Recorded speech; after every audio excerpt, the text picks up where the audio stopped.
Olá, eu sou o Jade Tavares e você está em mais um episódio do Repercuta, o seu podcast sobre bateria, percussão, música, arte e comportamento, o primeiro de 2021.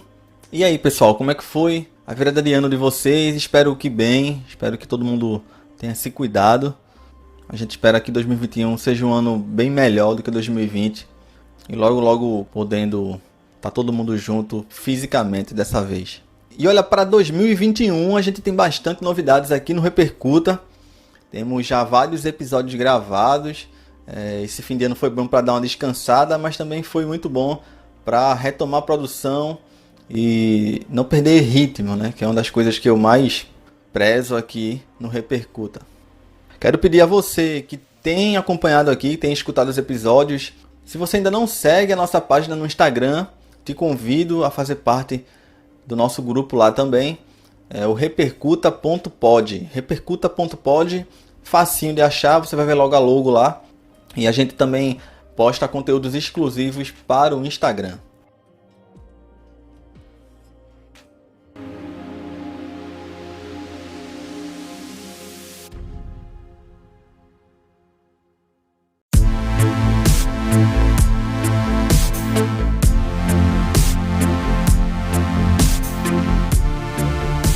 E eu estava fazendo um levantamento sobre esses primeiros meses de projeto, esses primeiros meses de podcast. Agradeço pela receptividade também. E uma das coisas que me chamaram a atenção foi o fato de que a gente tem alguns ouvintes fora do Brasil. Fiz até uma postagem sobre isso no Instagram. E dentre a lista, além do Brasil, nós temos amigos ouvintes nos Estados Unidos, na Itália, Colômbia, Alemanha, Singapura, Indonésia e também no Uruguai. E aí eu fiquei muito curioso para saber quem são vocês e gostaria muito que a gente tivesse uma proximidade maior. Peço, se você que escuta não só fora do Brasil, mas enfim, insisto, você que ainda não segue a nossa página, segue lá e me manda um direct também. Eu tô curioso para saber quem são vocês. E também, se preferir, você pode me seguir na minha página pessoal, o jade.tavares, J-A-D-I-E, jade.tavares. Apesar de poucos meses, a gente acabou atingindo mais de 1.000 seguidores lá na página. Isso é interessante. Eu não sou o tipo de produtor que vivo pela audiência, mas é interessante essa marca e ver que tem pessoas que estão gostando do trabalho, ver que também, como eu postei lá no Instagram, é muito bom não falar sozinho. E assim, tem muita gente que está seguindo a página, mas que não tem escutado os episódios e vice-versa, né? Assim, muitas vezes a pessoa não curte podcast, mas ela gosta dos conteúdos que estão na página. E tem muita gente que também está escutando o podcast, mas que não está seguindo a página. É interessante ter vocês também conosco nas redes sociais. E antes de anunciar o nosso primeiro episódio aqui de 2021, estou muito feliz em continuar esse projeto, em trazer mais conteúdo. Eu tenho que listar também as plataformas onde o Repercuta está disponível, né? No início a gente tinha poucas plataformas e aos poucos a gente foi conseguindo expandir para outros agregadores de podcast. Então segue a lista, a gente está disponível no Spotify, no Amazon Music, a plataforma finalmente se abriu para podcast também e a gente está presente. O Pocket Casts, o Deezer, estamos presentes também. Podcast Addict, que é um agregador que eu inclusive usava bastante, que é do Android. E mais alguns agregadores, como o Listen Notes, Podcast Guru. Estamos também no Apple Podcasts, obviamente. No Google Podcasts. Você também encontra o Repercuta no Stitcher, no TuneIn, no iHeartRadio, Castbox e Overcast, também populares agregadores. Estamos no Player FM também, no Breaker, no próprio Anchor, no Podchaser e também no Rádio Public. Você nos encontra em todas essas plataformas. E você que conhece alguém que curta podcast, curta bateria, música, mas principalmente boas histórias, que é praticamente a prioridade aqui do podcast, considere indicar o Repercuta para um amigo, para uma amiga, enfim. 2021 promete, teremos bastante novidades, algumas surpresas, coisas que já venho planejando de um certo tempo.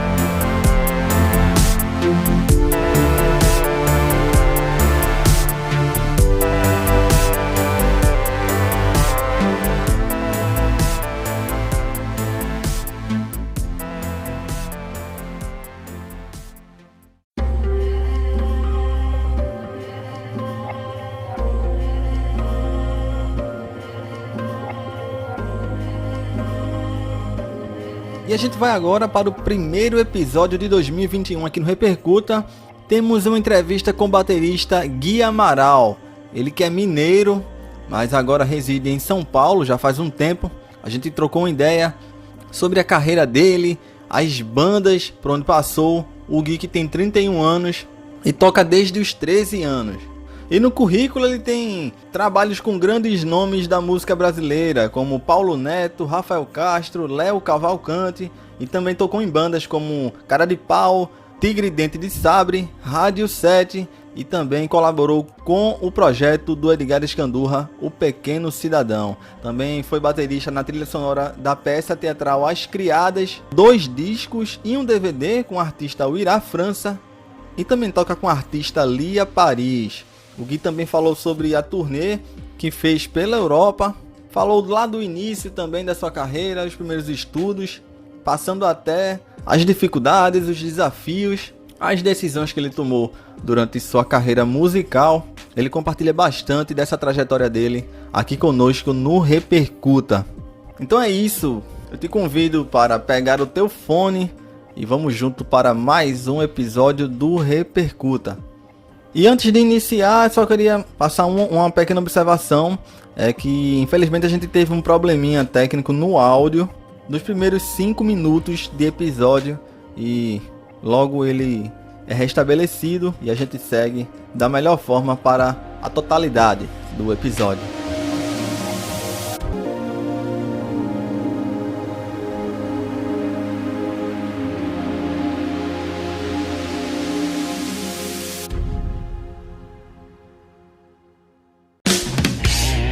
Você é mineiro e mora em São Paulo, a gente vai falar um pouco disso mais pra frente. Mas tu consegue lembrar a primeira dia na vida que tu se interessou em tocar? Cara, consigo lembrar sim, velho, porque foi até uma coincidência assim. Eu era moleque, tava com um amigo meu que a gente, eu morava lá no mesmo prédio que eu, assim, na mesma. Era do mesmo prédio ali, a gente andava com a mesma galera. E a gente ia muito num clube, assim, que, lá da minha cidade. E tava rolando uma banda lá, com um cara tocando com uma bateria branca. E aquilo me chamou a atenção, sabe? Eu tive muita vontade de tocar, mas na época eu tinha aqui uns 8, 9 anos, uma coisa assim. E aquela vontade ficou guardada em mim, né? E sempre querendo tocar bateria. Mas a primeira vez, né, respondendo, sendo mais prático aqui, foi essa. Eu tinha uns 8 anos, assim, e vi esse cara aí tocando com a bateria branca. E é essa daí a minha recordação. Entendo. Gui, eu também fiquei curioso. A gente vai tratar disso mais na frente, mas tu fala muito, inclusive lá na tua página, lá no teu site, da tua mudança para São Paulo, né? Mas antes disso, Certo. teve uma mudança para BH, né? Aí eu fiquei curioso de saber de que cidade você é, entendeu? Certo. Então, sou de Conselheiro Lafayette, e aí, né, no interior de Minas ali, é uns 100 quilômetros de BH. E daí foi engraçado que quando eu fui ficando mais velho e comprei minha primeira bateria ali, com uns 13 anos, e comecei a tocar, né? O meu primeiro professor, sem eu saber que um amigo meu estava indicando ali no momento, era o tal cara da bateria branca. Caramba! Exatamente, era o Léo, que era o cara. Quando eu cheguei na casa dele para ter aula e vi a bateria branca, eu falei, meu Deus do céu, cara. Aí eu fui meio que conversando assim com ele, é claro, eu não lembrava dele, mas só lembrava da bateria branca. Eu falei, cara, tem alguém aqui na cidade que você saiba que tenha uma bateria branca? Ele falou, cara, eu não sei aqui, porque a cidade é pequena e tudo mais. Aí eu falei, cara, então foi você que eu vi tocando há muito tempo e me despertou a vontade de tocar. Muito legal, cara. Tu tá com que idade agora, Gui? Eu tenho 31.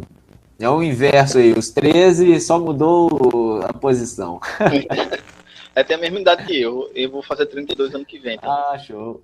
Legal, legal. Legal. De quando que você faz? Eu sou de setembro. Setembro, boa. Eu sou Primeiro de de março. setembro. Legal. E aí, Gui, me diz aí, como é que tu começou, assim, quando tu começou a tocar, tu já gerou esse teu interesse em estudar ou tu foi tocar em banda? Porque é o que muita gente faz às vezes, né? Até para mostrar para si mesmo que consegue fazer aquela coisa e já começa a tocar em bandas. Como é que Aham. foi para tu esse início, assim, depois dos 13 anos? Foi então, eu queria tocar um instrumento, eu tinha curiosidade no instrumento em si, porque com 7 anos minha mãe tentou me colocar na aula de teclado, porque ela já tinha um teclado, né? E aquela coisa, né? Família, principalmente interior, quando você já tem alguma coisa, sei lá, você tem uma máquina de costura, né? Aí você é doido para cozinhar, aí você faz, sua mãe e seu pai fazem, não, a gente já tem uma máquina de costura, trabalha com isso aqui, né? Então é aquela coisa, ela tinha um teclado, não, você vai entrar na aula de teclado. E, putz, foi uma horrível, né? Foi tenso, eu fiquei 2 semanas no negócio. Aí os anos se passaram, assim, ela também já tinha um violão antigo. Ela falou, pô, né, comprar uma bateria, aquele negócio grande, pô, dentro de casa, eu morava em apartamento ainda. Então aí ela falou assim, não, vai estudar violão, vou te colocar na aula de violão. Eu nunca quis. Até que a galera, você começa a ter 12 anos, vê que violão é interessante na roda de amigos, né? Chama a atenção quem toca violão, né? Aí eu Verdade. falei, eu vou tentar tocar violão. E fui para aula, né? Peguei o violão, ia para aula uma vez por semana, sentava lá, o professor nunca tirou o violão do bag para me ensinar alguma coisa. Ele só queria me ensinar de semínima, colcheia, quanto vale a nota, onde bota, clave de sol. Cara, ficou um mês nessa, eu falei, desisto, tô fora. Não é isso que eu quero tocar o negócio, né? E aí, cara, passou um tempo assim, tinha um cara da minha escola tocando batera e bem pra caramba lá no intervalo, lá no dia do estudante, a escola fez um negócio diferente, deixou a banda dos moleques tocarem, o cara é um ano mais velho que eu. Aí eu ficava com aquela coisa, falava com minha mãe sempre fala, não, coisa de bateria é quando você estiver mais velho, isso é coisa, umas coisas assim, né? Aí, cara, o cara tava lá tocando, eu fui e falei assim, cara, se o cara é capaz de tocar, eu tava dos 12 para os 13 anos, falei, eu também vou tocar esse negócio, eu quero aula de bateria, eu insisto em aula de bateria, e aquela coisa assim, eu não sei, mas o som em si, antes eu pegava, achava umas taquaras no chão, assim, levava para casa e ficava tocando na lata de Neston, né? Então, umas coisas assim que o tambor sempre me cativou muito, sabe? Então, o som do tambor. Então, eu queria muito explorar o instrumento antes para conseguir, para depois pensar em banda. Eu até com 3 meses de aula, como eu morava em apartamento, à medida que eu tive a bateria, a vizinhança inteira soube que eu tinha bateria. E aí bateram lá em casa um dia, uma menina lá, eu sou baixista, eu vi que você toca bateria, vamos montar uma banda? Eu tinha 3 meses só de bateria, eu falei, olha, eu não me sinto pronto, eu ainda não me sinto pronto para montar uma banda, para ser de uma banda, então eu prefiro não fazer. E aí eu fui fazer minha primeira banda, assim, eu tinha quase um ano de bateria, sabe? Então eu também sou meio assim, digamos, um chato, mas pode ser que seja por um lado bom, né? Mas também tem o lado ruim, às vezes, para mim, do não arriscar tanto. Pelo menos quando eu tinha 13 anos, né? Hoje a cabeça muda um pouco, né? Mas eu tinha essa coisa do se é para fazer, tem que fazer bem feito. E eu não quero atrapalhar ninguém com uma coisa que eu possa fazer ruim. Se é para botar a cara a tapa, eu vou botar de uma maneira que eu tenha segurança para fazer, né?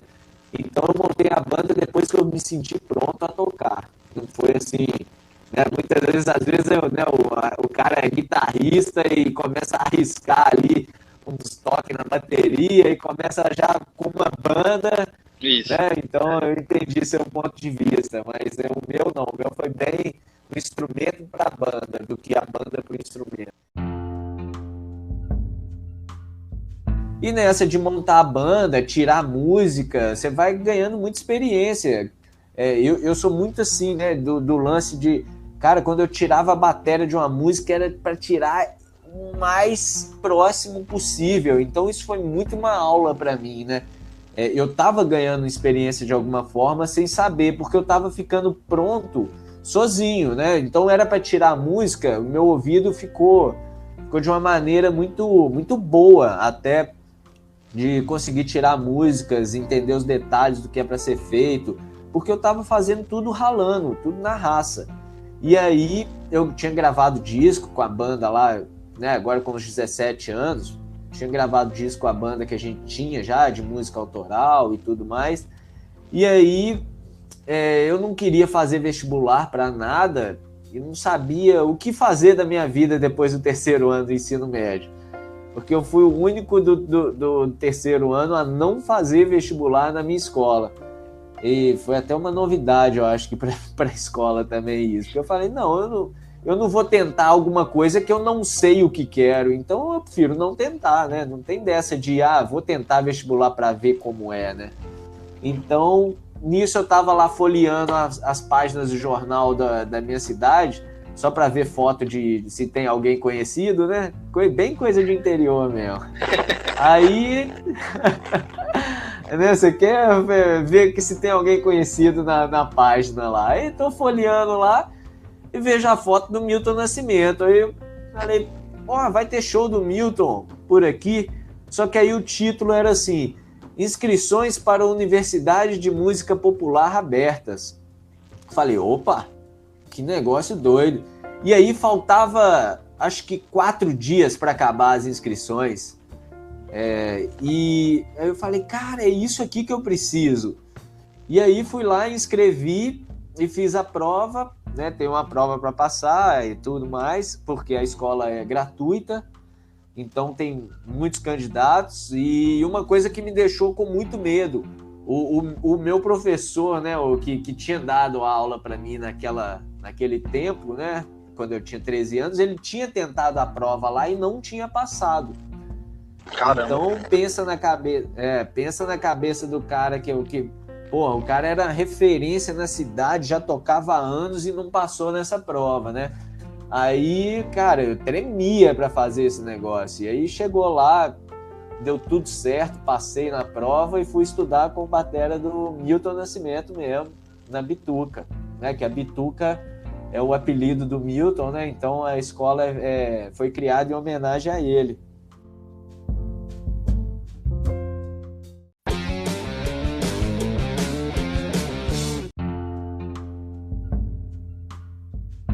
Da importância do Lincoln Shape para tu, como é que você se relaciona com as grandes bandas que saíram aí de Minas?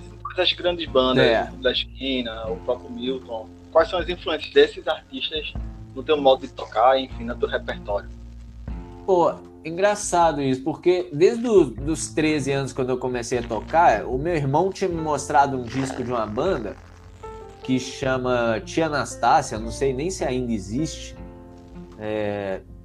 E aí, cara, eles são de BH e aquele som era muito bom. Eles tinham acabado de lançar o disco Tá Na Boa, que quem produziu foi o Marcelo Sussekind, cara, um produtor incrível da música pop aí no Brasil, né? Enfim, no rock. E aí, cara, esse disco pra mim é o melhor disco da banda. E eu ouvia direto, cara. Ouvia, cara, os grooves eram bons, criativos, cara, uma coisa assim que me influenciou demais assim no início. E depois estudando mais, aí tendo contato com o Lincoln, né, que é na escola, assim, aí que eu passei a ouvir mais da música mineira, da música brasileira também. Passei até a escutar também, né, uma coisa que eu tinha muita curiosidade, mas eu não me atrevia. É engraçado isso também, mas às vezes quando eu escuto uma música e eu não entendo ela, não sei se ela não me resolveu nem emocionalmente, nem matematicamente, digamos assim, né? Eu não ouço ela, eu fico assim, meio deixo na gaveta. Então eu tinha curiosidade no jazz, mas eu não pegava para ouvir porque aquilo não entrava na minha cabeça, né? E aí o Lincoln me aplicou demais. Tudo que o Milton é uma referência mundial, né? Aquele disco Native Dancer, que tem o Wayne Shorter e tudo mais. Exato. Cara, é um negócio assim. Então a música mineira, quando eu vi que ela era uma música universal, mundial, fez muito sentido para mim. E uma coisa também que faz muito sentido para mim, que eu piro, né? Tem umas viagens assim, que Minas está ali no meio do caminho. Se a gente for analisar o sul do Brasil tem uma música bem introspecta, né? Digamos assim, não é um estereótipo, mas a maior parte da criação. E o Nordeste já tem uma música bem calor, né? Andamentos mais altos, coisa explosiva, alegre, né? E Minas está ali no meio do caminho. Ele pega tanto, digamos, o axé, a explosão, quanto a introspecção e vira um skunk, um Jota Quest, né? O Clube da Esquina. Ele mistura tudo aquilo que está no meio do caminho. Então isso é Minas para mim.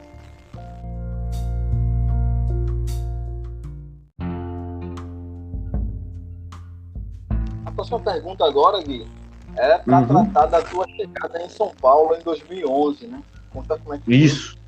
Cara, então, quando eu morava em BH, uma das bandas que eu tive lá foi com um artista solo que é de Brasília e também estava passando por BH, né? Ele estava morando lá. E aí, fazia vários shows com ele e gravei o disco dele, um EP. E esse EP, ele, assim que estava pronto, ele falou, cara, eu vou lançar em São Paulo e eu vou precisar de banda lá. Seria uma economia muito grande para mim se você puder ir junto, né? Além de toda a amizade que a gente tinha e tudo mais. Então, ele falou, cara, vamos para São Paulo, vamos tentar lá, fazer show lá, o negócio que rola é lá. E aí, cara, eu já tinha, né, largado Lafayette, tentado fazer toda a minha carreira e minha vida ali em BH, já estava 2 anos em BH, eu fui por conta própria mesmo, eu me sustentava com música o tempo inteiro, e daí eu falei, cara, eu tenho 2 anos aqui, agora que eu estou estabelecendo, e eu nunca pisei em São Paulo, né, mas pensei assim, se for é agora, não tenho outro tempo para ficar questionando. E aí resolvi arriscar e vim com ele para cá. E aqui eu já cheguei, não sabia para que lado e para que fazer, para quem e quem conversar, né? Porque é uma cidade, além de ser muito grande, muito populosa, com muita coisa, eu nunca tinha pisado aqui, né? Não sabia para onde ir. Então eu fui procurar escolas de música para dar aula, pessoas para tocar, enfim, né? E aí, assim que eu cheguei em São Paulo, foi na raça, na cara e na coragem mesmo. E tô aqui há 9 anos, né? Foi em São Paulo? Em que período da tua vida tu estudou com ele? Foi em São Paulo mesmo. Aí o que acontece? Em 2015, o filho dele fazia aula de baixo na mesma escola que eu dava aula. E aí o Edu ia lá buscar o Theo e nisso a gente começou a bater papo pra caramba no intervalo de aula, enquanto ele tá lá esperando o Theo acabar a aula dele, aí eu ficava lá batendo papo com ele de música, experiência, né? Pô, era o Edu Ribeiro ali, né? E o cara, não preciso nem falar muito sobre ele, porque creio que quem tá escutando isso aqui, né, e você também, a gente sabe a importância do Edu Ribeiro na nossa música, né? E aí a gente falava muita coisa, assim, conversava, e até que ele falou assim, cara, vai lá no meu estúdio, que era pertíssimo de onde eu dava aula, vamos lá, vamos trocar ideia, vamos tomar um café, vamos lá, ele falou, eu quero, é engraçado isso, mas a humildade dele, assim, é sinistra, porque o cara tem a condição de ensinar quem ele quiser no mundo, né? E ele tá sempre perguntando, sabe? o tempo inteiro ele curioso sobre a sua vida, ele queria saber o que eu fazia, o que eu tocava, tava o tempo inteiro assim. E aí eu falo, cara, que curioso isso, né? Ele tá mais interessado em mim do que eu nele, né? Então, apesar de que claro que eu que estava interessado mais nele do que o contrário, né? E aí, assim, foi muito gentil comigo. E fui lá no estúdio dele, ele falou, cara, mostra aí as coisas que você cria, as coisas que você inventa. E aí ele adorou, ele pirou lá. Eu já estava escrevendo meu método de samba, umas coisas sobre coordenação motora, de como colocar coisas para o pé esquerdo não ser apenas um pé de marcação, né? O pé do chimbal não marcar, mas sim alguma coisa que ele possa frasear também. E eu estava criando muita coisa sobre isso, que quando ele viu, para minha surpresa, né, ele falou, cara, eu não vou nem sentar na bateria para tentar fazer isso que você fez, que é um negócio que eu preciso estudar isso aí. Eu falei, caraca, velho, que demais, né? Foi uma surpresa muito legal. E aí ele falou, cara, você só precisa saber como estudar isso. Se você quiser, eu posso passar o telefone da Lília Carbona, que foi quem eu estudei, né? Ele falou isso. E você faz umas aulas com ela, para ela te organizar todas essas suas ideias. Aí eu peguei e falei com ele assim, cara, já que você já sacou todo o lance do que eu tô criando e de como para estudar, bora fazer as aulas aí. E aí passei a fazer umas aulas particulares com ele, e que foram também aulas que mudaram o rumo da minha didática, até com os alunos, e a forma com que eu tocava, com que as bandas, né, banda instrumental, a segurança que você tinha para tocar um jazz e tocar com a mão de americano, né, porque isso que ele me passou, né, a mão de americano no jazz, essas coisas. Então, detalhes que refinam o seu som, mudaram, assim, radicalmente a minha forma de tocar, sabe? Então o Edu foi uma importância, foram poucas aulas, mas que definiram muita coisa, assim. É muito interessante perceber que, para quem vê de fora, né, você lá estudou com o Edu Ribeiro, e aí você pensa que muitas vezes teria aquela hierarquia, e foi muito mais uma coisa onde houve uma troca entre os dois. Isso é muito interessante, cara. Exato, exatamente. Eu já queria aproveitar o gancho para falar um pouco de como é que tu pautou, como é que tu compilou os teus métodos, né? E aí com destaque para o samba ao extremo. Como é que é para você, Gui? Como é que veio essa ideia, né? Certo. Do próprio método. Legal. Então, o método do samba ao extremo, né? Ele tem até esse nome, por quê? Porque ele aborda tanto um músico que está começando batera, mas é um músico que ele não quer começar a aprender no rock, ele quer começar a aprender no samba, né?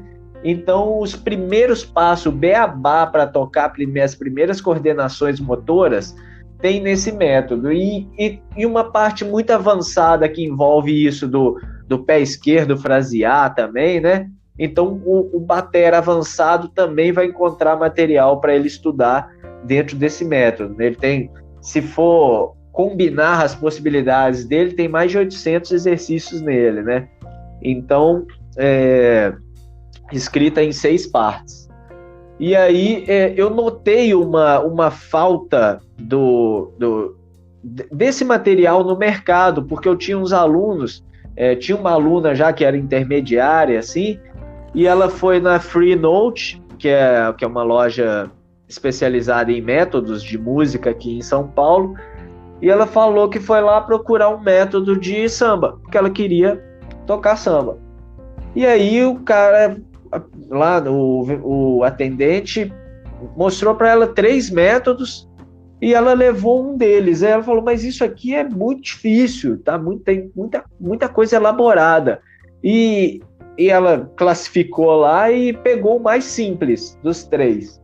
E no que ela me mostrou, ela falou assim, olha isso aqui. Aí eu comecei a folhear as primeiras páginas do método que ela comprou de samba, assim. Cara, tinha coisa assim, É muito difícil. Coisas que até é muito específica para ser aplicada no momento do play, né? Uma coisa tão específica. Aí eu falei assim, caramba, por que você não comprou um método mais simples? Aí ela me explicou toda essa história. E aí eu fui dar uma pesquisada, não tinha o beabá, não tinha o começo. Deixa eu começar a aprender a bateria, mas tocando samba. Não tinha isso. Aí que veio a ideia. Eu falei, pô, eu não posso... beleza que eu tenho as minhas ideias também que já são difíceis para ser aplicada, né? Falei, eu vou ser mais do mesmo. Eu não quero ser mais um método de samba difícil pra caramba, pra gringo ver que é difícil e pra, sei lá, né, pra o Yamandu Costa um dia me chamar pra tocar. Não, não é isso, né? Não é essa a praia, né?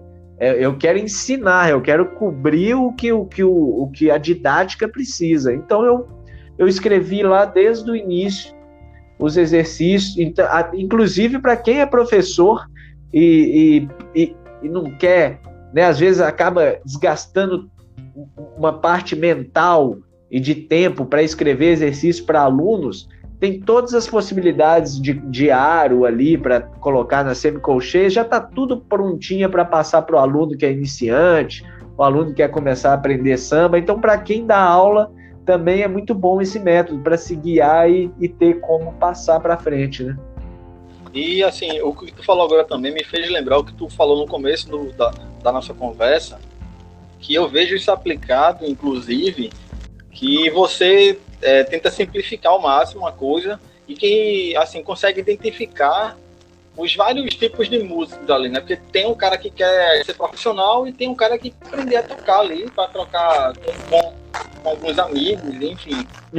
Então tu consegue identificar essa discrepância de objetivos, né? E aí as tuas aulas, tu dá aula focado no objetivo do aluno, não é isso? É isso aí. Eu até dava aula, como eu tinha falado, numa escola, e ela tem um método pronto, e apesar de você tentar fazer do seu jeito, você tem um método ali a ser seguido, alguma coisa, né? Não dá, o material tá ali escrito e é aquilo que você vai seguir. Só que eu via isso, a qualidade dos alunos, as limitações, o que cada um quer, qual a capacidade dele para fazer o que ele quer em determinado tempo. Então eu fui escrevendo coisas paralelo a isso enquanto eu dava essas aulas, e hoje eu dou aulas particulares, que é isso, personalizo de acordo com a ideia do aluno. O aluno quer ser, né, eu tenho alunos que tocam até mais tempo do que eu, que faz mais shows do que eu, inclusive. Então eu tenho alunos de tudo quanto é tipo, mas também tem um aluno que um é professor de biologia, o outro é engenheiro, sabe? Então eu tenho alunos do mais diversos tipos e objetivos e idades. Então, entendendo tudo isso, eu passei a melhorar a qualidade do meu ensino também, né? Para focar direto no que o aluno precisa e quer, né?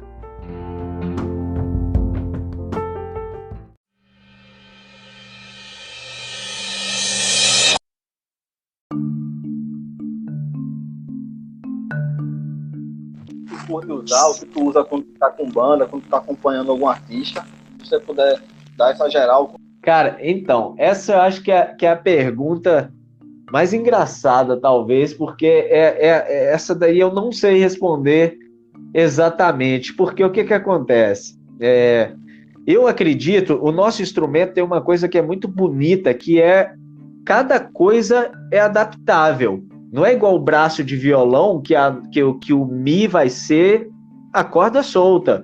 Se você colocar ali o dedo na primeira casa, já vai ser o Fá. Então, tipo assim, então, esse é o violão, esse é a guitarra. A bateria não é desse jeito, né?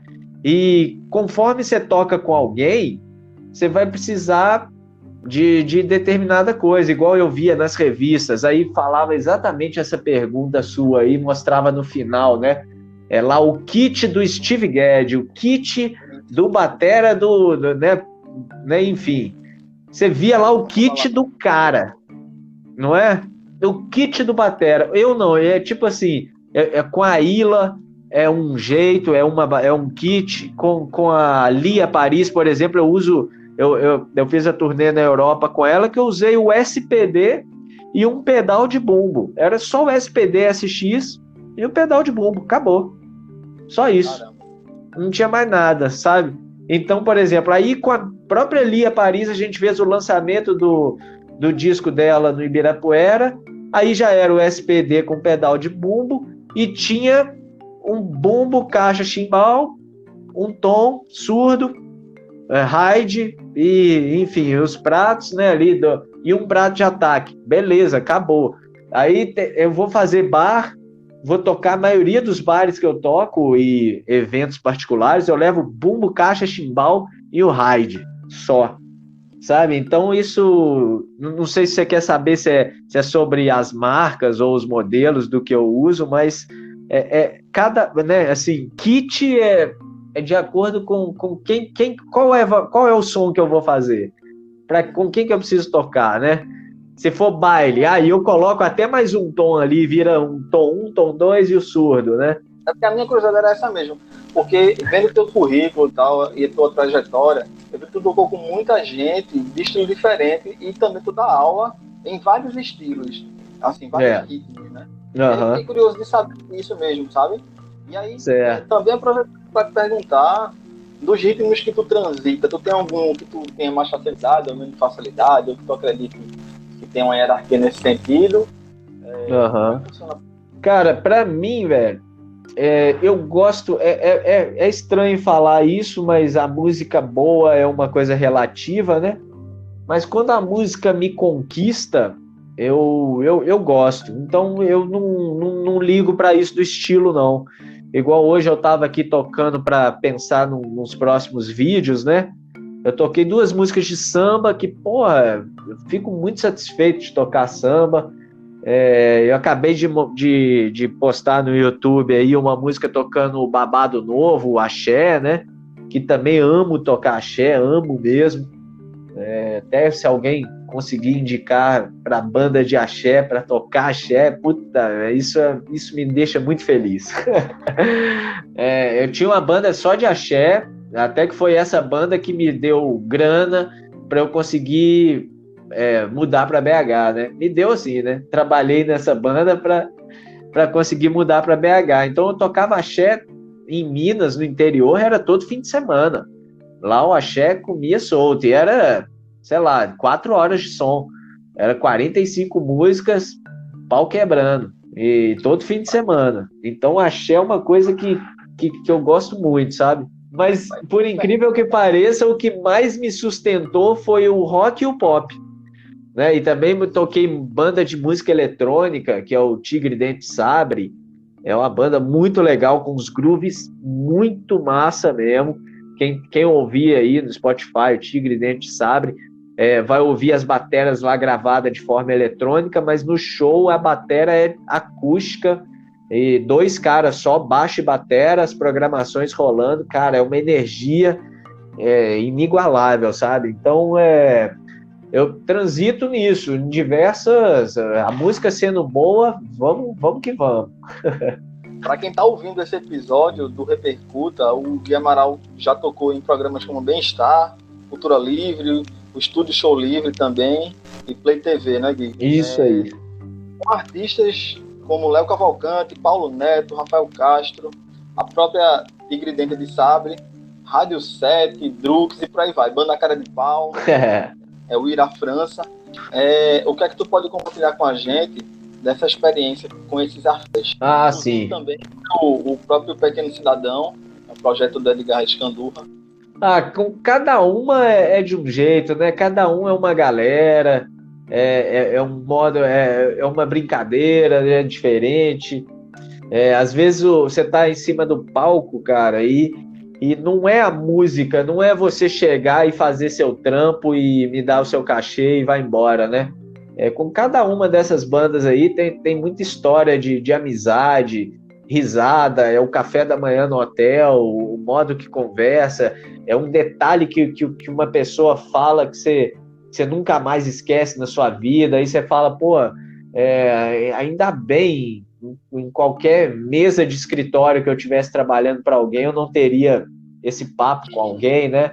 Então eu acho que mais do que uma qualidade incrível do retorno no seu fone e aquela luz naquele palco grande que você está representando para alguém, aquilo, digamos assim, da maneira mais no ego, assim, né? Mais do que isso, toda a experiência trocada em volta disso, porque às vezes você passa 2 horas ali, no máximo, em cima do palco, fazendo aquele som, mas você está passando 3 dias seguidos com aquelas pessoas que estão contigo ali, e trocando ideia, e dormindo no mesmo quarto, e assim vai, né? Então eu acho que a experiência da música vai além do palco, vai além da música, vai além de tudo isso, né? Dessas bandas que eu citei, tu tem alguma história que tu queira compartilhar? Alguma história interessante? Algo que tu realmente, como você falou, que você nunca mais esquece? Alguma situação especial na tua carreira? Pô, agora você me pegou porque é muita coisa, né? É muita coisa que acontece. É muito boa, mas pô, tem várias coisas, desde né, por exemplo, no Axé lá, uma vez me deu um branco, cara, me deu branco da música, era recentemente que eu tinha pegado do repertório, e aí tá lá escrito a música lá, né, no próxima música, Poeira. Falei, caramba, bicho, caramba, qual que é o andamento disso? Como que é a música? Como, né? Porque, pô, você conta ali e a galera vai no seu, né? Mas eu falei, cara, como que é essa música? Não me vinha a melodia na cabeça, não me vinha nenhum riff, não vinha nada para eu poder contar para a banda. E aí me deu branco, velho. Aí eu tive que gritar o tecladista e falei, cara, vem cá. Ele saiu lá do teclado dele, lá do outro lado do palco, foi lá do lado da batera. Eu falei, cara, como começa essa música? Aí ele pegou e começou a falar aquela, né, ele cantou assim a virada inicial e eu falei, boa, garoto! E puxei a virada. Só que o cara tava do meu lado, velho. Então eu puxei, ele tinha que entrar lá no 1 e eu nem esperei ele chegar no teclado. Bicho, ele deu um pulo, mas ele saiu correndo. E cara, né, eu tinha, sei lá, cara, eu tinha os meus 19 anos ali, foi tudo aquela coisa, o calor do momento, a demora da música não começava, aquela apreensão, o maluco correndo no palco para voltar até o teclado. Falei, cara, isso foi assim, uma das coisas mais engraçadas, assim, e eu nem reparei que ele tinha, que depois me contaram que quando terminou o show, que o cara saiu correndo igual maluco pro teclado, né? Porque você tá tão tenso ali porque que te deu o branco, né? Que você não repara em mais nada, né? Então são coisas que acontecem, né? São maluquices aí, né?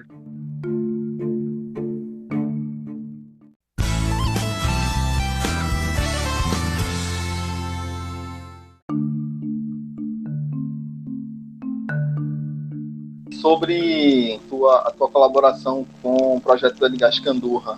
Certo. Recentemente até vi você explicando como foi a situação. Uhum. Não vou querer que você repita aqui nem nada, mas sem problema. Para ter um resumo do teu vínculo com o Edgar, como é que aconteceu, como é que foi? Então, eu tocava com o Rafael Castro, ou toco ainda, se um dia precisar, né? Vamos ver. Eu tocava com o Rafael Castro e aí a gente foi fazer um show que o cachê era super baixo, assim. Até o guitarrista não quis fazer o show porque ele tava puto tava puto com a música em si, não era nem com o artista, nem com nada da gente, e ele não foi fazer esse show. Acabou que eu fui lá, o cachê era muito baixo. E eu topei, né? Eu falei, entre ficar em casa e fazer, vamos fazer. Daí, quem tava assistindo esse show era o Edgar. E terminou o show, o cara ficou maluco lá, falou, cara, você toca muito. Eu falei, cara, obrigado, né? E daí eu falei com ele, pô, você toca em várias bandas aí, se um dia você precisar de batera, você me chamaria, né? Aquela coisa, né? Melhor falar do que guardar para você, né? Exato. E aí ele falou, cara, eu posso mesmo te ligar e te chamar para tocar com a gente? Eu falei, corra, com qual banda você quiser, com o que você quiser, né? Aí, enfim, né? Ele falou, me passa seu telefone aí então. E aí, é claro, né? Eu não falei, pô, me passa o seu também, né? Eu só passei o meu e deixei. Pensei assim, o cara é gente boa pra caramba, né? Tão humilde que pegou meu telefone, mas coitado, né? Nunca vai me ligar, né? Coitado de mim, né? Não é que passou 2 semanas, estava lá ele me ligando para chamar para tocar com o Pequeno Cidadão, que precisava de um batera e tal. E aí foi assim. Queria te perguntar sobre a tua experiência internacional lá com a Lia Paris, que tu passou por países como Portugal, Alemanha e França, né? Como é que foi para tu essa experiência internacional? Se tu vê diferença entre os públicos lá de fora e daqui, enfim, e se tu também tiver alguma história interessante assim dessa turnê internacional. Para mim foi sim, algo muito especial, porque eu estava também, né? Eu não cheguei a comentar aqui, falei na live lá que você estava vendo que eu sou um cara dos subs, né?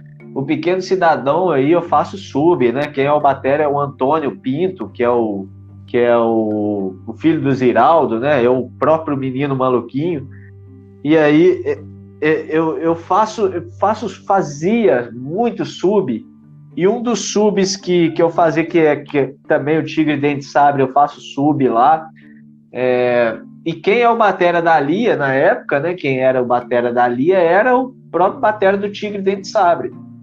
E que também, antes desse batera, era o Arthur Kunz, que era a batera dela, que eu também faço sub nele, para ele, quando era a Ila, eu também fazia sub. O Rafael Castro, eu entrei substituindo o Arthur Kunz. Então eu fui entrando nas bandas depois que esses caras foram tocando com outras pessoas, e aí eu fiquei, porque comecei de sub, né?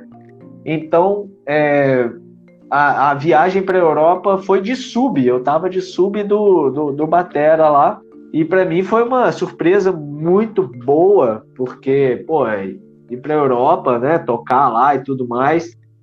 E aí nós chegamos em Paris, tocamos lá em dois eventos, e depois fomos tocar em Berlim. Cara, em Berlim foi uma novidade também, porque a gente tocou num lugar em que não se tinha música ao vivo, só era DJ.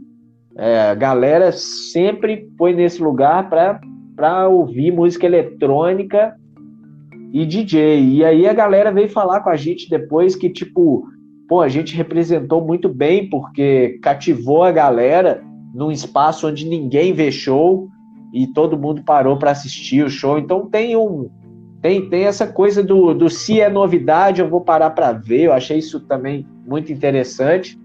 E o público de Porto também me chamou muita atenção, que até as crianças, estava lotado assim, um evento no espaço aberto, que era a Casa da Música. É um espaço, tem a parte interna e a área externa, assim, um espaço bem amplo.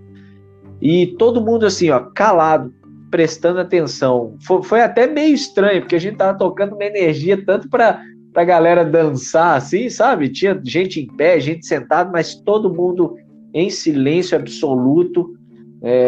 Dava o intervalo ali, falava alguma coisa, todo mundo ouvia com o maior respeito, assim. Então tem essa coisa do equilíbrio, assim. Às vezes a gente fala, pô, o público do Brasil é um público mal educado, pelo menos dentro do bar, né? Se você toca num bar assim, a galera tá se lixando pro seu som, ele quer comer alguma coisa e quer que tenha algum barulho acontecendo, né? Você fazendo aquilo ali tá ótimo para quem tá tomando chopp e comendo a pizza dele. Então, lá não, lá a galera tava comendo, tava gente em pé, gente tudo, mas é para prestar atenção, é show, sabe? Então vamos ver o espetáculo do artista. Isso é uma coisa que chama muita atenção. Diz uma coisa aqui, você lembra quantos shows foram e quanto tempo tu passou longe de casa? Cara, foram 20 ou 21 dias, e foram 7 shows, acho que 7 shows. Aí a gente fez... Aí em Portugal que também rolou uma coisa engraçada, que eu tava lá e tinha 4 dias de folga. Nesses 4 dias, eu tinha conhecido lá que o Rodolfo, do baixista do Cachorro Grande, ele tá morando lá, e aí ele pegou e falou assim, cara, eu tenho um show para você fazer, e é um show gravação. E aí, já que você já tá aqui, é uma coisa assim, não é um show gravação, não vai ser show, mas vai ser uma gravação, mas vai ser tudo ao vivão ali, a gente capta tudo ao vivo. Eu falei, caraca, que doideira. Aí tudo bem, né? E nisso tinha uma amiga minha que estava tentando visto na Itália, ela pegou e falou, me mandou mensagem e falou assim, ó, tem um amigo meu que ele tá em Lisboa e precisa de um baterista para gravar o disco dele. Só que o disco ele vai gravar em agosto ou setembro. E isso era julho, né? Aí eu falei, beleza, me passa o contato dele aí, vamos ver o que rola, né? Aí eu pensei assim, pô, se eu conseguir antecipar essas gravações e mais esse show, eu até adio a minha passagem, né? Porque, pô, é um trabalho aqui a mais, e aí dá para eu pagar a passagem de volta, enfim, né? A diferença da transferência, alguma coisa assim. Aí, velho, quando pensa que não, conversando ali, os 2 trabalhos eram o mesmo, era com a mesma pessoa. Eu achando que eu iria trabalhar 2 vezes, aí eu falei, porra, não, aí não rola, né? Foi muita coincidência, indicação de uma amiga que nem conhece o Rodolfo, nem nada, e o Rodolfo vir através, e eu nunca tinha conhecido esse cara, nada, e tava lá, e aí no que o papo vai trocando ideia ali, falei, cara, você não consegue, eu tô com 4 dias de folga aqui, você não consegue já transferir a gravação para depois de amanhã? Negócio assim, né? Era gravar acho que 7 ou 8 músicas que eu nunca tinha ouvido na minha vida, né? E aí ele conseguiu lá, arrumou um estúdio, o Rodolfo agilizou o estúdio lá para gravar, e aí gravei essas músicas. Eu tirei, digamos assim, ele me passou tudo voz e violão num dia, no outro dia a gente ensaiou para pelo menos arranjar o negócio e ficar melhorzinho para a hora de gravar, e gravei as bateras tudo num dia só. E pronto. Então eu usei meus 4 dias de folga, 3 dias foi para trabalhar mais e gravar um disco em Lisboa. Então foi legal demais. Tu costuma ter essa coisa na tua trajetória, né? Que nem você falou aí da bateria branca. Aí quando tu foi ver, a bateria branca no começo era da mesma pessoa, né?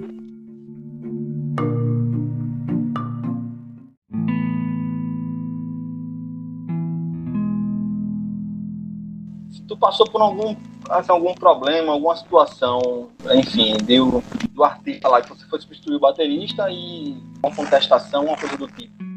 Já. Porque às vezes mas... às vezes tem artista que já tá à vontade ali com o baterista e se sente inseguro porque tá tendo um substituto, né? Cara, então, eu já tive tanto da situação contrária, né, que é de tipo o artista o artista não querer que seja eu de jeito nenhum, porque tenta, às vezes, baterista que já tem nome e tudo mais, e a galera da banda insistir muito, assim, de tipo, cara, confia nesse cara, véio. Esse cara acabou de chegar aí de Minas, mas ele vai fazer tudo que você precisa. Então, teve coisas que foi, assim, momentos de aprovação, sabe?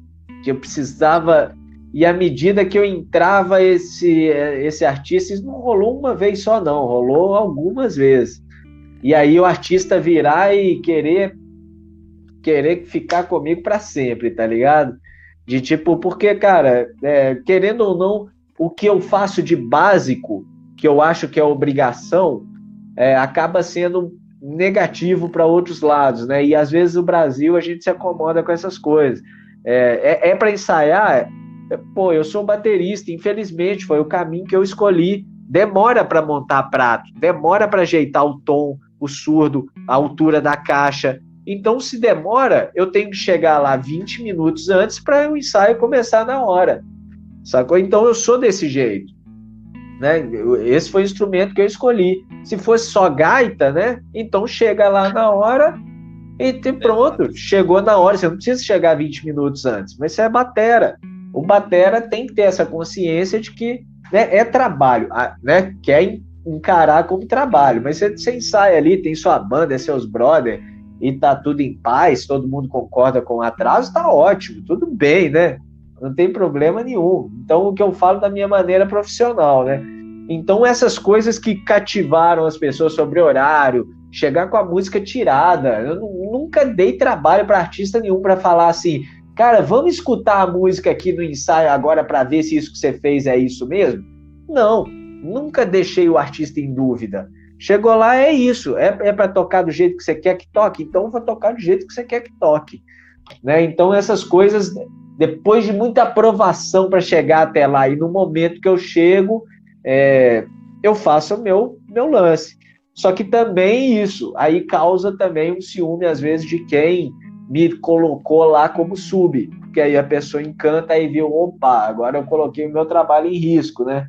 Então tem esses dois lados, já aconteceu dos dois lados, do batera às vezes ficar com ciúme disso e do artista ter que, pô, não quero esse cara porque eu nem conheço, nunca vi tocando, nunca, né, não quero, pô, não tem outra opção, chama ele mesmo, vamos ver o que vai dar, aí, sabe, então é isso, faz parte.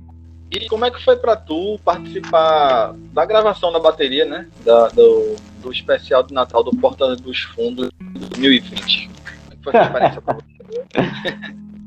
Isso é bom, né? Porque, pô, Porta dos Fundos hoje tem esse especial de Natal, principalmente, tem um papel fundamental na política do Brasil hoje, né? Porque se não fosse eles falando o que eles estão falando aí, né? É um tema muito importante também, porque para mostrar às pessoas aí, enfim, né, coisas que estão na nossa cara e que às vezes a gente falaria, pô, se Jesus voltasse, realmente a galera mataria ele de novo, né? Então, é isso, porque as pessoas acham que vai chegar falando que ele é ele e tudo mais, né? Então, supondo aqui, né, supondo uma situação, então a importância do Porta dos Fundos hoje sobre esse tema é muito legal. Então, gravar um negócio que está ali de uma importância nacional, né? É um negócio que me deixou muito satisfeito, muito feliz pelo convite e principalmente por abraçar uma causa que eu concordo. Enquanto artista, Gui, você acha essencial que o artista ele se manifeste politicamente, ou tu é do tipo que pensa que tem que parar as coisas? Como é que é pra você? Cara, eu acho que cada um faz e respeita o que quer seguir. É só isso. Aí, se é a proposta, se não é, cada um faz o que te deixa feliz. Eu acho que isso é para qualquer coisa na vida, né? Se você não tá pisando no pé de ninguém, se você não tá atrapalhando ninguém, né? Se você não tá causando mal a alguém, ofendendo, nem nada do tipo, cada um faz o que quer. Se a pessoa é na dela, se a pessoa é de falar. Então, respeitando mesmo a opinião, claro, né? Respeitar a opinião não quer dizer aceitar coisas absurdas que estão acontecendo, né? Isso daí não é respeito, isso não é opinião, vamos dizer assim, né? Então, cada um publicamente, principalmente publicamente, porque é um negócio muito chato mesmo, às vezes manifestar publicamente é uma coisa que a pessoa às vezes só vai ver editado tal parte depois, né? Não sabe o que está acontecendo no cerne da questão, no que é. Então, acho que cada um tem o direito de se manifestar ou não se manifestar, né? Seja feliz e vai embora.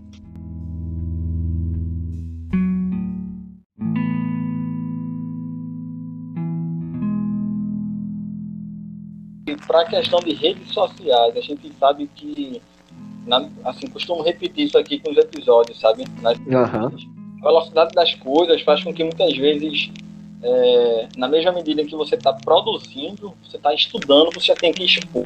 E aí como é que tu trabalha as tuas redes sociais? Eu já observei, assim, tanto é que o convite veio a partir disso também, da forma como tu lida com rede social, sempre traz conteúdos, né? Para quem está querendo estudar bateria, hein? Então, eu ainda me acho uma pessoa bem mais ou menos na rede social, viu? Eu me considero ainda que eu poderia fazer mais, sabe? E eu tenho essa cobrança comigo, porque as pessoas estão nas redes sociais. E hoje, por exemplo, se não fosse o Instagram, eu não estaria aqui agora dando essa entrevista. Ontem um aluno virou para mim e falou: você vai fazer uma live? Você tem essa pegada aí, blogueiro de ser? Eu falei: cara, não tenho, mas é uma necessidade. E dei o exemplo dele mesmo. Eu falei: você hoje é meu aluno porque você me encontrou no Instagram, né? Então, tipo assim, tem sua importância. Eu acho que né, assim, pegando pela parte mais ofensiva e difícil da rede social, é a pessoa que às vezes se deixa levar por ela e ela tá só consumindo, deixa ser consumida por 1000 stories, por 1000 coisas, né? E às vezes tá tão no automático aquilo que acaba sendo prejudicial, né? Então, a parte prejudicial e a parte boa dela tem que saber se controlar, né? E dominar aquilo, né? Então, às vezes eu sou um pouquinho da parte que consome demais e fica ali no automático vendo as coisas, e quando eu vejo eu perdi horas do meu dia, né? Então eu também sou essa pessoa. E aí quando eu paro para pensar, eu falo: pô, em vez de ter sido consumido, eu poderia estar produzindo algum vídeo para mostrar alguma coisa legal, uma música que eu esteja tocando, né? Alguma coisa assim. Mas eu acho a rede social hoje muito importante. Eu gosto delas e concordo com elas e gosto de utilizar o meio delas. Até eu me cobro para utilizar mais do que o que eu uso, né? Da maneira, digamos, positiva, criando alguma coisa que vai ser útil para alguém, né? Uma outra pergunta que eu sempre faço: preparo físico. Como é que tu lida com isso, Vitor? Tu faz exercício, tu malha? O que é que tu faz para além da bateria, até para contribuir para ter um play bom, né? Certo. Pô, eu nunca pensei nisso sobre o play da batera, porque eu pratico esporte desde os 5 anos. Sempre pratiquei esporte. Então, desde os 5 anos eu joguei futebol. Teve uma época que eu quis ser jogador profissional, inclusive. Aí veio a batera na minha vida e quebrou tudo isso, né? Aí que eu não quis mesmo. Mas eu sempre pratiquei esporte. E depois que eu sempre fui mais ou menos nos esportes, assim, sabe? Então aí eu nunca peguei um esporte em que eu falava: caramba, isso aqui é legal pra caramba mesmo, mas sempre pratiquei. E aí entrou o jiu-jitsu na minha vida. Eu comecei a treinar jiu-jitsu com uns 14 anos e tal, depois parei, e inclusive o jiu-jitsu é um fator determinante sobre minha carreira musical, porque quando eu cheguei em BH, eu não tinha dinheiro para pagar a mensalidade do jiu-jitsu e tal, e aí consegui treinar numa academia lá. Aí já é uma história muito longa, mas aí eu treinei lá na academia lá com o Fábio Citos, e depois eu mudei para São Paulo, e aí eu treino até hoje com o Rocian Gracie Júnior, e aí sou faixa preta dele. Tenho o 1º grau da preta, e dou aula de jiu-jitsu, inclusive, dou aula particular, já montei turma, mas aí a pandemia veio aí e né, tivemos que parar porque o contato físico é direto, né? Então, além da batera, eu também sou preta de jiu-jitsu e adoro jiu-jitsu, amo jiu-jitsu, e sei que o esporte contribui muito para... Eu notei, por exemplo, até nos exercícios da batera, assim, na hora que eu estava fazendo, né? Começou a pandemia, eu dei aquela parada. Eu não sou muito animado de fazer o exercício em casa em si, mas com jiu-jitsu eu sou fissurado. Então, à medida que eu parei e estou num período muito grande da minha vida sem treinar, que eu nunca passei tanto tempo depois que eu engrenei no jiu-jitsu, assim, sem treinar, né? Então, tô esse período eu noto que faz diferença. Então, agora eu fico correndo na esteira, faço aqui uns exercícios em casa, mas não é a mesma coisa, né? Mentalmente também te estimula, né? Então, eu recomendo demais para todo mundo. Ah, inclusive o Lincoln, né? O Lincoln, que foi meu professor de batera, eu convivia com ele todos os dias em BH, porque a gente treinava junto na mesma academia. A gente treinava todos os dias, impecavelmente, todos os dias. Então, e o Lincoln é faixa preta também, 1º grau da preta de jiu-jitsu, e ele mesmo fala, cara, isso aqui melhorou minha vida musicalmente, saudavelmente, né? Aqui até tem muito batera que é do jiu-jitsu também, né? Acho que o Aposan é do jiu-jitsu. Acho que acabou de pegar a preta, inclusive. Muita gente da música aí é do Gil. Legal. Gui, a gente está seguindo já para o final da entrevista. Até te agradecer mais uma vez. Certo. Legal. Eu que só, né, desculpa te cortar, mas quem agradece aqui sou eu. Muito obrigado mesmo. Valeu mesmo. Mas te perguntar se tu consegue identificar de cara assim, um grande acerto na tua trajetória até agora, em algum erro, coisa que tu faria diferente. Um grande acerto? Um grande acerto, acho que não foi uma coisa só, porque foi acontecendo várias vezes isso, né? De perder a timidez e conversar com quem precisava conversar, né? Para às vezes a oportunidade estava ali do seu lado e às vezes você, por causa de segundos, você deixa de falar com a pessoa, né? E por causa desses segundos que você vai falar com a pessoa, muda completamente sua vida, né? Então...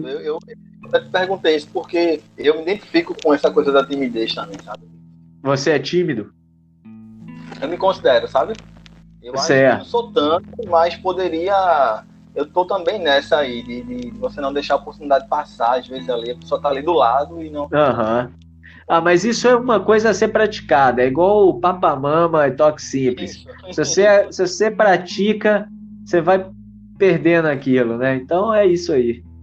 Tem algum momento, algum erro, alguma coisa que faria diferente? Cara, talvez algumas coisas que eu fui um pouco... Aí já vem, né, o comportamento, assim...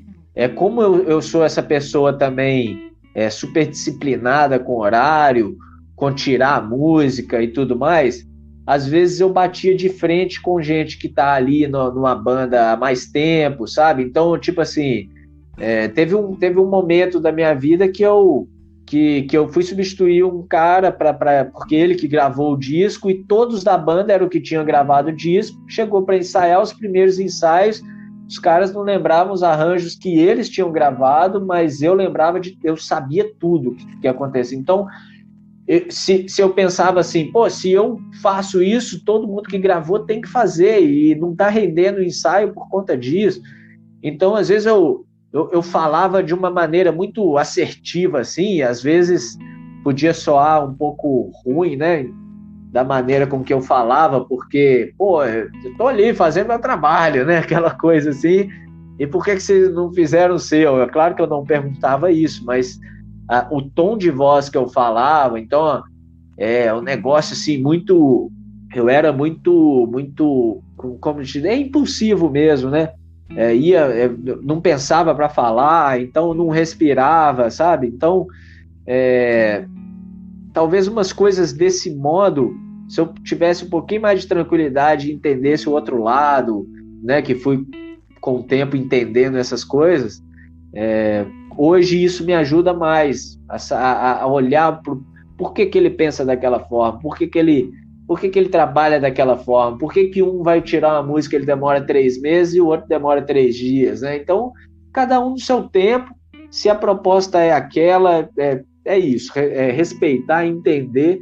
Isso é uma coisa que talvez, eu não sei se eu arrependo, né? Porque foi uma coisa ruim, mas que serviu de lição para os próximos passos, né? Então, é o degrau, né? Faz parte. A gente é o que a gente é hoje porque a gente foi aquilo que a gente fez ontem. Então, até as coisas ruins, até as que eu fiz, até as que eu passei, acho que eu não arrependo, mas isso serviu de lição para melhorar quem eu sou hoje. E com certeza eu estou analisando coisa que eu faço hoje que eu espero que seja melhor daqui 2 anos, né? Perfeito, porque é um processo, né? Meio que uma etapa dentro da outra. Então, isso precisa acontecer para que a outra também aconteça logo depois, né? E a última pergunta, antes de um... Eu não sei se tu já ouviu o podcast, acho que não. Mas no fim eu costumo fazer um bate-bola rápido de várias perguntas para o convidado responder sem pensar muito. Ixi. Mas antes disso, te perguntar com relação a essa pandemia, o que é que mudou para tu e o que é que mudou na tua rotina, enfim, o que é que tu aprendeu com isso e tudo, o que é que tá aprendendo ainda, na verdade. E assim, o que é que tu acha que vai vir depois, como é que vai voltar? Cara, eu acho que a coisa boa é que eu já frisava com uma galera que aula online dá certo, e as pessoas às vezes tinham medo de arriscar e tentar isso, e aí a pandemia obrigou essas pessoas a ver que dá certo. E é isso, eu nunca esperava montar um site na minha vida, eu mesmo criei meu site, então foram coisas que a pandemia...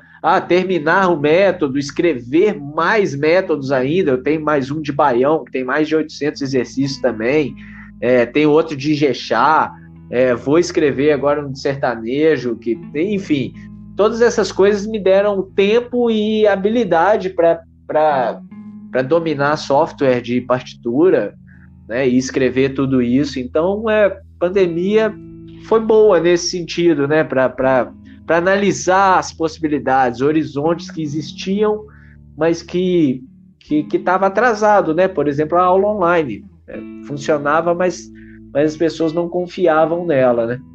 E só que a gente perdeu, eu perdi muito evento, muito show. Essa foi a parte muito ruim, mas isso daí vai ser compensado de alguma forma. Isso daí vai vir. A gente tem que isso. São coisas que é igual o jiu-jitsu ensinou também. Às vezes você tá ali, sei lá, você corta o dedo cozinhando e aí você não vai treinar porque o dedo tá todo ferrado. Se você entra, né, infecciona o negócio, aí você fala assim, caramba, eu tô num pique bom para treinar aqui e vou ter que parar. Uma vez o meu mestre virou e falou, cara, fica em casa, você precisa respeitar a vida. E o mundo agora está doente, né? O planeta está doente e a gente precisa respeitar a vida. A gente está como se fosse de uma perna quebrada. O mundo está com a perna quebrada. Respeita a vida. Vamos entender esse tempo, pegar a lição disso e melhorar o que a gente tem que melhorar para nós mesmos.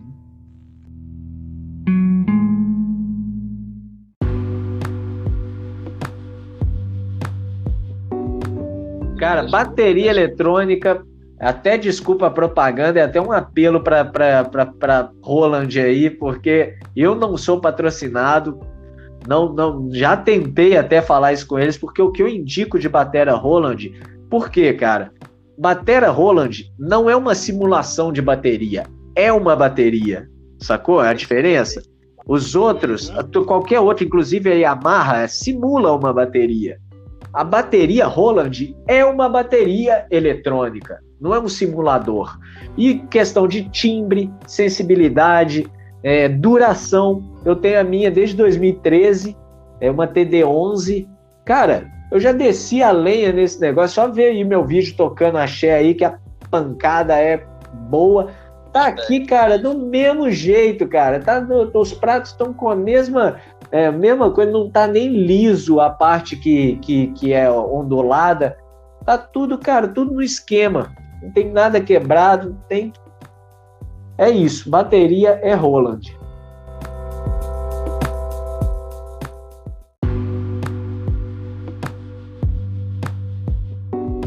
Uma música que te representa. Cara, eu gosto muito da Stay, do Post Malone, mas a letra não me representa, não. Só porque eu gosto mesmo dela. A melodia é muito boa. Agora, um disco que te representa. Pô, é difícil, mas eu gosto também, cara, de vários. Mas eu vou citar dois, que é o This Meets Dead, do John Scofield, e o Elastic, do Joshua Redman, que são dois instrumentais, inclusive, que são, pô, com vibes muito boas. Eu não conheço, eu vou até atrás também, que uma das minhas bandas é instrumental também. Ó, cara, são discos que você vai apaixonar, cara. É disco, a vibe muito boa mesmo, muito boa. Um livro, Perfume, a história de um assassino. Um filme, cara, pô, também são tantos filmes, mas eu vou pôr aqui o Laranja Mecânica, eu acho uma produção muito legal. Um programa de TV ou uma série? Programa de TV, cara, é Chaves. Tamo junto. Tamo junto. Gui Amaral, o primeiro show que tu foi? Primeiro show que eu fui, esse de 8, 9 anos não é considerado, né, mas foi do Tia Anastácia, um show que eu fui pra assistir. Foi isso, primeiro show. Primeiro disco ou CD que tu comprou? Também, foi esse disco Tia Anastácia, tá na boa. Agora, Gui, até a oportunidade de falar algo que acho que durante a entrevista a gente não falou. 5 bateristas referentes pra você. Então, o primeiro, vou pôr aqui, o Carter Beaufort, do Dave Matthews Band. O segundo é o Bill Stewart, que é desse disco This Meets Dead, do John Scofield. O terceiro é Edu Ribeiro. O quarto eu vou pôr o Lincoln Shade aí, mas não tem uma ordem nisso não, tá? Só pra... Okay. O quinto eu não tenho, mas poderia ser, pô, várias pessoas assim, mas eu sempre, assim, cara, o quinto eu não tenho, é isso.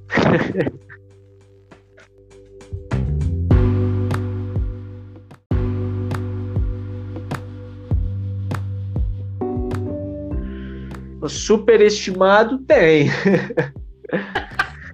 Superestimado até que tem, né?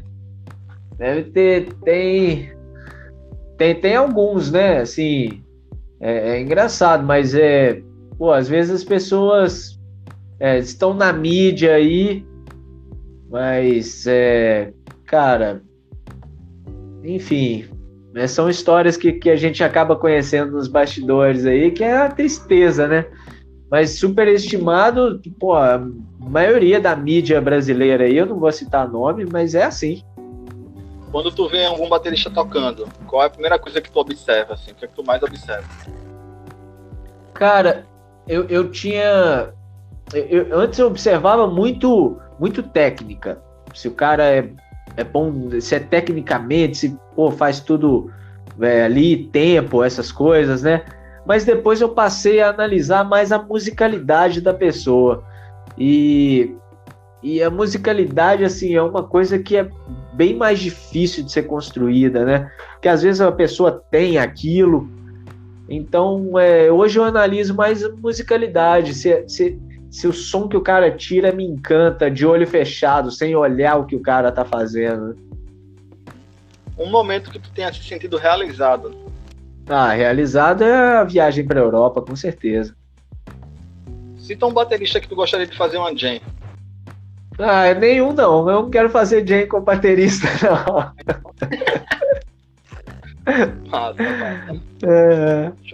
Sim, tem as últimas duas. Primeiro, um conselho que tu dá pra quem tá começando a tocar. Cara, um conselho é procure um professor. Por último, uma música que tu tenha gravado, escreva como um baterista. Cara, que me descreva como baterista, pô, isso é sim, praticamente impossível, mas cara, as gravações até tem no meu site, né, guiamaral.com, eu deixei lá a playlist no Spotify das músicas que eu gravei, e tem lá as músicas que eu gravei em Lisboa, eu coloquei sentimentos bons ali, sabe? Então, para quem quiser ouvir, e também o álbum que eu gravei depois com o Irá, tem também o Irá França, o álbum Xadrez, tem umas músicas ali Inclusive, a música Xadrez é uma música interessante porque ela foi composta ao contrário. Ele ouviu a minha linha de batera e depois compôs o violão e aí compôs a letra e melodia, sabe? Então, essa música é bem especial para mim. E depois disso, ele colocou o nome do disco na música, que é uma música que ele falou assim, nesse disco ela nem vai entrar. E eu falei, cara, olha, essa música é muito boa. E aí ele concordou tanto que a música é boa que virou o nome do disco. Então, essa música é legal, essa música é Xadrez. É isso, esse foi Gui Amaral, esse foi mais um episódio do Repercuta, Gui. Te agradecer mais uma vez e deixar esse último espaço agora para deixar teus contatos, o site, enfim, tudo. Certo. Inclusive para a galera que quer ter aula online. É isso aí. Lá no guiamaral.com, né? Não, na verdade eu acho que eu falei até errado, né? guiamaralbatera.com, é esse o site. guiamaralbatera.com, lá tem meu WhatsApp, lá tem meu e-mail, então fica facinho de trocar ideia comigo, quem quiser bater um papo ou falar sobre o podcast ou qualquer coisa do tipo aí, e quiser ter aula também, claro, quiser fazer alguma gravação, tudo isso vai lá no guiamaralbatera.com, vai ter tudo.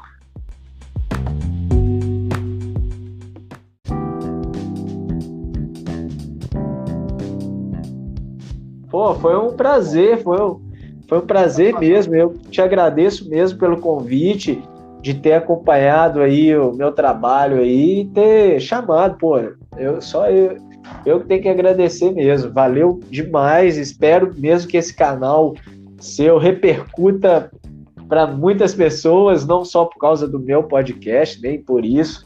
Espero que você tenha sucesso mesmo com todas as suas entrevistas ao longo aí da carreira aí, e depois você me conta mais sobre você também, sobre quanto tempo você toca batera, aí eu vou te entrevistar mesmo.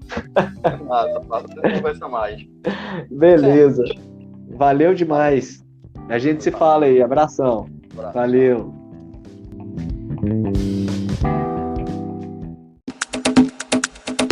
Eu não tô te ouvindo. Aí, tá me ouvindo agora? Ah, agora vai, agora eu tô ouvindo. Ah, beleza. E aí, tá me Show ouvindo de bem? bola. É que foi mal, eu esqueci de um pequeno detalhe aqui, de desmutar o microfone, né? Aí ia ser difícil. Sacanagem. Assim Já você quer não me ia derrubar. escutar nunca, né? Nunca, bicho, nunca. Já começamos bem, né?